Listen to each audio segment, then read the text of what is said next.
మాటలాడిన బావి. పచ్చని పొలల మధ్యలో ఒక చిన్న నిశ్శబ్ద గ్రామం ఉంది. ఆ గ్రామంలో ఒక పాత రాయి బావి ఉండేది. పగటిపూట అది సాధారణ బావిలానే కనిపించేది.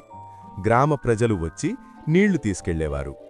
కొంత నీరు జారిపోతే అది వృధా అవుతుందని ఎవరూ పెద్దగా పట్టించుకోలేదు. కాని రాత్రయ్యాక చంద్రుడు వెండికాంతి చిందించినప్పుడు వింత విషయం జరిగింది.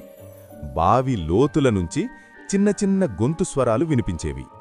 నన్ను జాగ్రత్తగా వాడండి అన్నది మెల్లగా చెప్పేది. నీటిని వృధా చెయ్యకండి. ఒక సాయంత్రం అక్కడ ఆడుకుంటున్న పిల్లలు ఆ శబ్దాన్ని విన్నారు. నీకు వినిపించిందా? ఒక పిల్లాడు ఆశ్చర్యంగా అడిగాడు. బావి మాట్లాడుతోంది. ఆ రోజునుంచి ప్రతి రాత్రి వారక్కడికి వచ్చారు.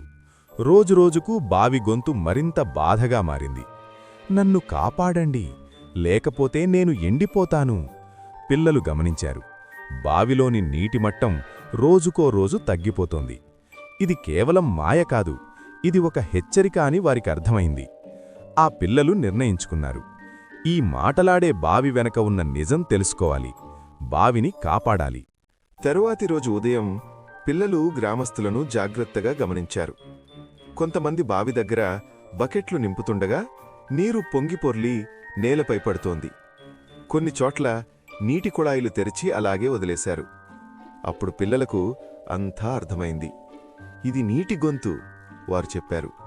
మనమే నీటిని వృధా చేస్తున్నాం కాబట్టి నీరు బాధపడుతోంది. పిల్లలు ఇంటింటికి వెళ్లారు. వారందరికీ చెప్పారు, అవసరమైనంత నీరు మాత్రమే వాడండి, నీటిని వృధా చేయకండి. నెమ్మదిగా గ్రామంలో మార్పు వచ్చింది. బకెట్లు జాగ్రత్తగా నింపారు. నీరు నేలపై జారిపోకుండా చూసుకున్నారు. వృధా చేయడం ఆపేశారు. ఆ రాత్రి పిల్లలు మళ్లీ బావి దగ్గరకు వెళ్లారు. ఈసారి ఎలాంటి మాటలు వినిపించలేదు. బావిలో నీటి మట్టం పెరిగింది.